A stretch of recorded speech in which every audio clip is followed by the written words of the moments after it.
Welcome Tamil talkies நேயர்கள் அனைவருக்கும் வணக்கம். முதல்ல உங்ககிட்ட நான் மன்னிப்பு கேட்டுக்கிறேன். இந்த கூலிங் கிளாஸ் இவ்வளோ நாள் நான் போட்டு வீடியோ போட்டதுக்கு காரணம் எனக்கு கண் ஆப்ரேஷன் பண்ணியிருக்கு. அதனால தான் இவ்வளோ நாள் நான் இந்த கூலிங் கிளாஸை யூஸ் பண்ணேன். இப்போ கொஞ்சம் பரவாயில்ல. இனிமேல் எதாவது கெட்டப்ஸ்னா மட்டும்தான் கூலிங் கிளாஸ் போடுவேன். சாதாரண வீடியோக்கெல்லாம் இந்த மாதிரி போட மாட்டேன். மீண்டும் மீண்டும் மன்னிப்பு கேட்டுக்கிறேன்.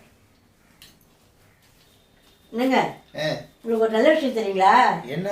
இப்போ ஜிஎஸ்டி நிறைய குறைச்சிருக்காங்க. காருக்கு, டூ வீலருக்குலாம் குறைச்சிருக்காங்க. அது மாதிரி சாப்பிட்ற ஐட்டத்தில் சப்பாத்திக்கு ஜிஎஸ்டியே கிடையாது. இட்லிக்கு ஜிஎஸ்டி போட்டுக்கிறாங்களே, அதை பற்றி என்ன நினைக்கிற? ஆமாம், இட்லி ஜிஎஸ்டி போட்டு விலை அதிகமாக இருக்கும். நம்ம இட்லி சாப்பிட மாட்டோம். சப்பாத்தி விலை கம்மி, சப்பாத்தி சாப்பிடுவோம். சுகர் இதெல்லாம் ஏறாது இல்லை? ஓ, அதாவது நம்ம நாட்டு மக்கள்லாம் சுகர் உடல் நலம் பாதிக்கக்கூடாது என்பதற்காக இட்லிக்கு ஜிஎஸ்டி போட்டிருக்கு, சப்பாத்திக்கு போடல. எப்படி இருக்கு தெரியுமா? இது உனக்கு ஒரு சின்ன கதை சொல்கிறேன். குட்டி ஸ்டோரியா? ஏற்கனவே குட்டி ஸ்டோரி சொல்கிறேன் வாங்கன்னு கூப்பிட்டு 1-2 இல்லை 40 உயிரை ஒருத்தர் காவு வாங்கிட்டாரு. மறுபடியும் ஏண்டி அந்த வைத்தியத்தில் கலப்புற? சரி, சொல்லுங்க ஒரு ஸ்டோரியை. அதாவது கேரளாவில் வைக்கம் பசின்னு ஒரு சிறந்த எழுத்தாளர் இருந்தார். அவருடைய எழுத்துக்கள்லாம் எல்லாருக்கும் ரொம்ப பிடிக்கும். ஆனால் அவரை ரொம்ப பேருக்கு அடையாளம் தெரியாது. ஏன்னா அவர் ஒரு சாதாரண நார்மலாக என்ன மாதிரி இருப்பார். ஒரு நாள் சாப்பிட்றதுக்காக ஹோட்டலுக்கு போயிருக்கார்.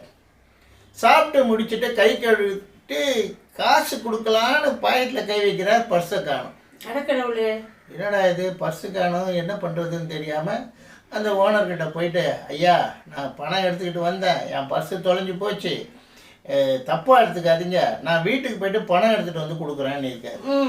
அந்த ஹோட்டல் முதலாளி சொல்லியிருக்கான், வரவன் பூரா இதே மாதிரி சொல்லிக்கிட்டு இருந்தா நான் என்ன பிச்சை எடுக்கிறது? இந்த வேறு நீ போட்டுக்கிற வேட்டி சட்டையை அவுத்து வச்சுட்டு வீட்டுக்கு போய் நீ காசு எடுத்துகிட்டு கொடுத்துட்டு மறுபடியும் வேட்டி சட்டையை வாங்கிட்டு போன்னு இருக்கான். அடக்கடவுளே, இவருக்கு ஒன்றும் புரியல, என்னடா இது? ஏன்னா எல்லாரும் சாப்பிட்டு இருக்காங்க ஹோட்டலில், எல்லாரும் இவரை பார்க்குறாங்க. யோ சட்டை போட்டு அவுத்து குடியா அப்படின்னோடனே சட்டையை அவுத்து வச்சுட்டார். வேஷ்டியை அவுக்கும் போது ஒரு குரல், ஐயா அவுக்காதீங்க அப்படின்னு ஒருத்தர் வந்தார். எவ்வளோ காசு தரணும்? 50 ரூபாங்க. அப்படின்னா அவருக்கு 50 ரூபா கொடுத்துட்டு வாங்க போகலான்னா அவரு கையெடுத்து கும்பிட்டாரு, ஐயா நீ தெய்வம் ஐயான்னு. அப்போ அந்த 50 ரூபா கொடுத்தவர் லுங்கி அவுத்து காட்டுறாரு. அவரு ஏகப்பட்ட பர்ஸ் வச்சிருக்காரு. ஐயா இதுல உங்க பர்ஸ் எது பார்த்து எடுத்துக்கங்கன்றாரு. இவருக்கு உடனே ஷாக் ஆயிடுச்சு.